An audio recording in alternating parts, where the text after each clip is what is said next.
High বন্ধুরা, সবাই কেমন আছো? ভালো আছো? আজকে পুচকিকে ওষুধ খাওয়াবো। পুচকির শরীরটা একটু ভালো নেই তো। বাচ্চার শরীরটা খারাপ থাকলে মনটা ভালো লাগে না, কেন জানি না। কোনো কিছুই খাও,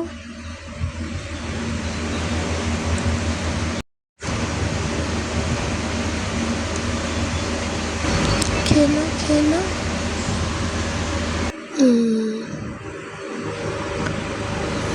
দেখো কেমন করছে।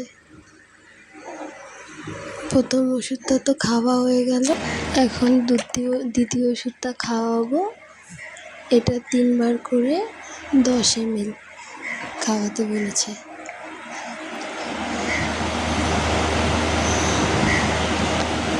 দেখো ওষুধের বোতল ধরিয়ে দিয়েছি, এখন খেলাতে হবে, তারপরে খাওয়াতে হবে, না তো খাবে না তো। দেখো কত চেষ্টা করছি ওষুধের বোতলটা খোলার, কিন্তু খুলতেই পারছি না। বাধ্য হয়ে ভিডিওটি বন্ধ করে আবার স্টার্ট করতে লাগলো। এই যে এখন দ্বিতীয় ওষুধটাও খাইয়ে দিলাম। ভালো লাগলে লাইক করবেন বন্ধুরা।